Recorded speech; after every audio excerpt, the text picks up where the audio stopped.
Hello students, आप SSC mathematics channel के माध्यम से सांख्यिकी का जो चैप्टर बना है वो 14.1 है। इसमें आप प्रश्न संख्या 7 को देख रहे हैं और इसके पूर्व के वीडियो में मैंने आपको प्रश्न संख्या 6 तक सॉल्व कर दिया है और आप बिल्कुल तैयार हो गए होंगे कि माध्य को कुछ ही मिनटों में हल आप कर सकते होंगे। ठीक है, आइए प्रश्न संख्या 7 को देखते हैं और सारणी के मानों का अवलोकन करने पर ये पता चलता है कि इसका जो फ्रीक्वेंसी है बहुत न्यूनतम है, छोटा मान है। हम यहाँ पर प्रत्यक्ष विधि का उपयोग कर रहे हैं। ठीक है, प्रत्यक्ष विधि में पुनः हम सारणी को 4 भागों में बांट दिए हैं। वो आपका है CI FI दिया हुआ है और एक्स्ट्रा में आपका बचा हुआ है XI और FI इंटू XI। XI क्या है? वो मध्य बिंदु है, पता है। XI कैसे भरेंगे? तो ऊपरी सीमा जोड़ निम्न सीमा बटे 2, तो ये मान आपका हो जाएगा 0.02 और 0.04 का रेंज चल रहा है, वर्गमाप चल रहा है। इसको बढ़ाते जाएंगे तो 0.06 हो जाएगा, 0.10 हो जाएगा, 0.14 हो जाएगा, 0.18 हो जाएगा, 0.22 हो जाएगा। ठीक है, अब FI इंटू XI को गुना करते हैं तो यहाँ पर क्या हो जाता है? 4 दूने 8, 2 अंकों के बाद दशमलव देते रहना है तो 0.08 हो जाएगा, ये हो जाएगा 54, 9 54 हो जाएगा, ये 10 9 90, 0.90 हो जाएगा, 14 गुना 28 0.28 हो जाएगा और 18 गुना 4 72, 0.72 होगा, 22 गुना 44 0.44 हो जाएगा। इस तरह से FI XI को जोड़ लेते हैं। ये FI इंटू XI का जो मान होगा 2.96 होगा, ऐड कर लेना है और पुनः सिग्मा FI लिखना है। तो सिग्मा FI का जो मान होगा इसको देख लीजिए, 4 9 13 13 9 22 2 24 4 28 2 30, आपका ये 30 हो जाएगा। और प्रत्यक्ष विधि से यहाँ पर आप लिखिए कि प्रत्यक्ष विधि डायरेक्ट मेथड है। प्रत्यक्ष विधि से माध्य का परिकलन, तो आपको सूत्र याद होगा प्रत्यक्ष विधि में x डैश बराबर सिग्मा FI XI बटे सिग्मा FI या n। तो यहाँ चूंकि हम सिग्मा FI लिखे हैं तो यहाँ सिग्मा FI का प्रयोग ही करना है। इसका मान आपको है यहाँ पर दिया हुआ सिग्मा FI XI का 2.96, यही है, बटे सिग्मा FI का मान 30 है। जब हम पॉइंट को कैंसिल करते हैं, हटाते हैं तो 296 बटे 300 000 हो जाएगा, 2 0 एक्स्ट्रा आ जाएगा। जब हम भाग देते हैं इसमें तो आपका हो जाता है 0.099। ठीक है, अतः हम माध्य x डैश बराबर लिख सकते हैं 0.099 ppm, मतलब प्रति, यहाँ पर मिलियन में दिया गया है, भाग प्रति मिलियन। ठीक है, पार्ट पर मिलियन ppm। ये वायुमंडल में SO2 की मात्रा हुआ, ये मिडल पॉइंट हुआ, माध्य का मान मिडल में आता है। चूँकि हम यहाँ पर बात करते हैं, अब आप यहाँ पर कहिएगा कि सर ये आंसर सही कैसे हुआ, तो इसको हम बताते हैं कि इसमें जो है आपका यहाँ पर क्लास इंटरवल को देखिए, 1 2 3 4 5 6 चल रहा है। तो 6 में से आपका मिड पॉइंट 2 ऊपर 2 नीचे कैंसिल कर देना है और इसके बाद आपका 2 क्लास इंटरवल बचा हुआ है।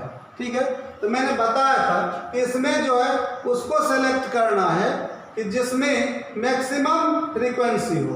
तो मैक्सिमम फ्रीक्वेंसी कहाँ चल रहा है आपका 9, तो ये सेलेक्टेड हुआ।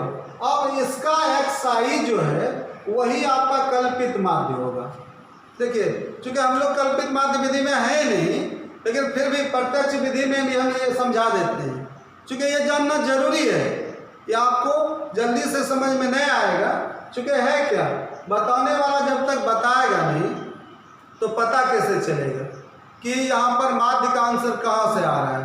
तो आपको पता होना चाहिए, चाहे कोई भी विधि हो, वो आपका कल्पित माध्य जो होता है वो उसी का सन्निकट आंसर आता है। आप आइए यहाँ देखिए थोड़ा सा, यहाँ पर प्रत्यक्ष विधि में है, फिर भी हम कल्पित माध्य की कल्पना करके बताते हैं। तो यहाँ पर xi का मान क्या है 0.10, ठीक है। तो इसी का तो सन्निकट मान होना चाहिए। तो यहाँ पर देखिए आपका आया 0.099 ppm, तो इसको देखिए 0.099। तो इसमें अगर तीसरा अंक आपका 5 या 5 से ज़्यादा होता है तो ये कैंसिल हो जाएगा, तो आपका एक अंक बढ़ेगा अगला, तो 9 एक क्या हो जाएगा 10, तो ये आपका मान हो जाएगा 0.10। समझ में आ गया होगा कि ये 0.10 का ये सन्निकट मान है और मेरा राइट आंसर है, सही आंसर है। ठीक है, चलते हैं अगले सवाल पर, प्रश्न संख्या 8। सारणी को सबसे पहले देखते हैं। तो ये आपका प्रश्न संख्या 8 का ये सारणी है, और इस सारणी में जो है क्लास इंटरवल जो है वो वर्गमाप जो रखता है वो समान वर्गमाप नहीं रख रहा है। ठीक है, जैसा आप देख रहे हैं 0 से 6, 6 से 10, 10 से 14, 14 से 20, इस तरह से आपका रेंज सबका अलग अलग चल रहा है। तो इसमें फ्रीक्वेंसी fi का मान दिया गया है। मैंने प्रत्यक्ष विधि का उपयोग किया है, क्योंकि अगर हम xi का मान हम लोग डायरेक्ट यहाँ पर रेंज को बढ़ाते हुए लिखते हैं तो यहाँ पर मान गलत हो जाएगा। इसलिए हम प्रत्येक क्लास इंटरवल को देख करके xi का मान सावधानी पूर्वक भरेंगे। ठीक है, ऊपरी सीमा निम्न सीमा का योग बटे 2, 6/2 हो जाएगा आपका, ये 3 हो जाएगा xi। 10 6 16/2 ये आपका 8 हो जाएगा। 14 10 24/2 ये आपका 12 हो जाएगा। ये 20 और 14 34/2 ये आपका 17 हो जाएगा। इसके बाद 28 और 10 20 48/2 आपका ये 24 हो जाएगा। और ये 38 और 28 ये आपका हो जाता है 8 8 16 3 2 5 1 6 66 66/2 आपका 33 हो जाएगा। ये 40 और 38 आपका कितना हो जाता है 78 78/2 39 हो जाएगा।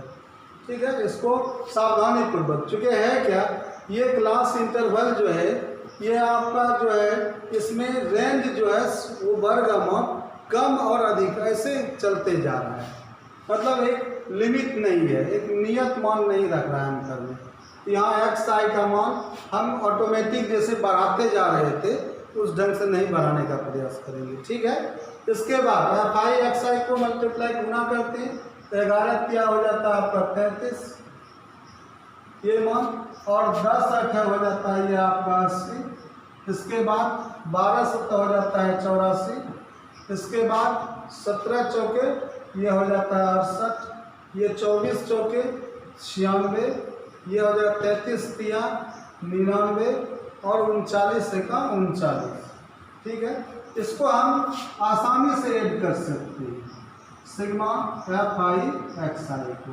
ठीक है, इसको ऐड कर लेना है, यह आपका मान 499 प्राप्त होता है। ठीक है, यहाँ पर हम लिखते हैं प्रत्यक्ष विधि से माध्य का परिकलन।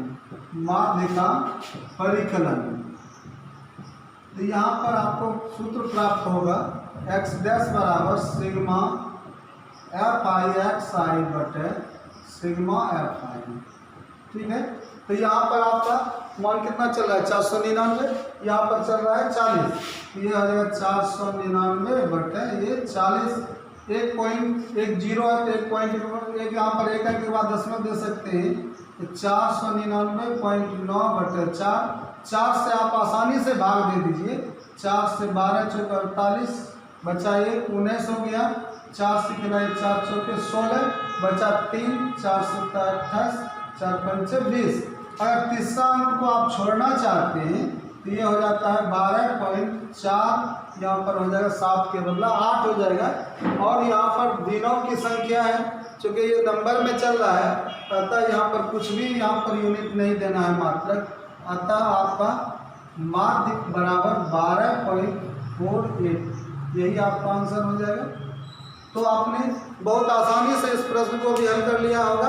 चलिए आगे बढ़ते हैं प्रश्न संख्या 9 पर, और ये प्रश्न आपका इस चैप्टर का लास्ट सवाल होगा। प्रश्न संख्या 9 के सामने को हम लोग देखते हैं। ये प्रश्न संख्या 9 का सवाल है। तो ये आपका सारणी है प्रश्न संख्या 9 का, और ये आपका अंतिम सवाल है। ठीक है, इस अंतिम सवाल में हम लोग देखते हैं कि यहाँ पर क्लास इंटरवल जो है वो आपका नियत अंतर रख रहा है 45 से 55, 55 से 65, 65 से 75, 10 का अंतर रख रहा है। तो वर्गमाप 10 हो गया आपका, ये आप वर्जी विधि में है भी। और 10 का डिफरेंस अगर एक xi के मान को प्राप्त करके निकाल लेते हैं तो उसमें 10 बराबर करके हम लोग भर सकते हैं। तो यहाँ पर आइए देखते हैं कि यहाँ पर जो मेरा मान है वो किस तरह से हम बहुत जल्दी भर सकते हैं, क्योंकि आपको पता होगा कि अब आपको मान भरने में कोई प्रॉब्लम नहीं होगा, कुछ सेकंडों में आप भर सकते हैं। जैसे देखिए 45 और 55 आपका हो जाएगा कितना 100, पूरा 100 हो जाएगा। 100 रुपये 2 कितना हो जाएगा 50।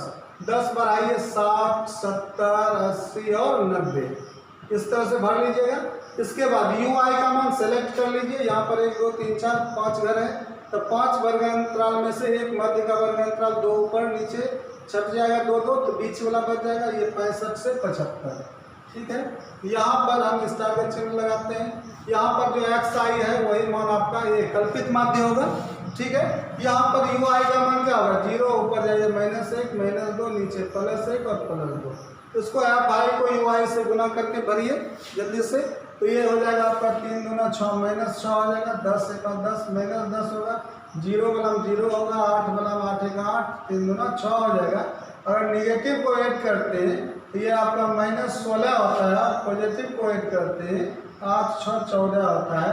तो सिग्मा fi UI का मान कितना हो जाएगा? सिग्मा fi UI का मान आपको -16 में 14 घट जाएगा, तो ये -2 बचेगा, -2। और सिग्मा fi का मान कितना चल रहा है 35। तो आप किस विधि का उपयोग किए हैं? पग विचलन विधि।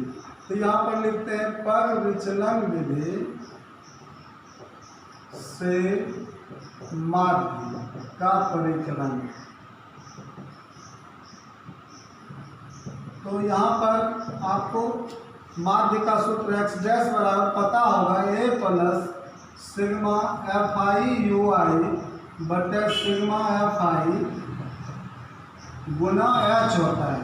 ठीक है, तो ये का मान कहाँ पर आपको है 70 है, ए का मान आपको 70 आ जाएगा, प्लस fi UI सिग्मा में कितना चला -2 बटे हो जाएगा 35, -2 बटे 35 गुना h का मान कितना वर्गमाप चल रहा है देख लीजिए आपका 45 से 55 10 है, 10 लिखिए और इसको कटाइए 5 गुना 10 5 70 35, ये आपका मान हो जाएगा 70 प्लस माइनस 2 गुना 4 बटे 7, कितना हो जाएगा 4 में 7 से भाग देते हैं तो 70 माइनस 0.40 हुआ 7 बचे 35, बचा आपका 5 50 हो जाएगा, 0 लगेगा तो 70 49।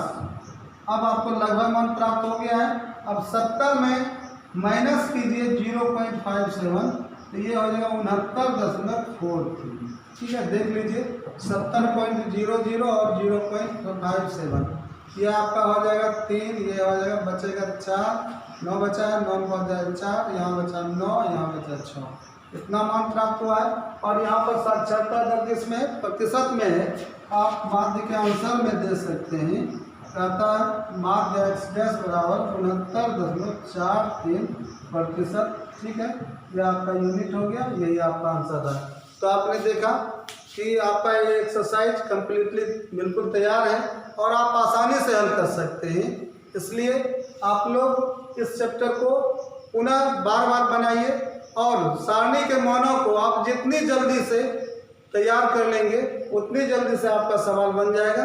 ठीक है, चलिए अगले वीडियो के लिए आप इंतज़ार कीजिए। Thank you.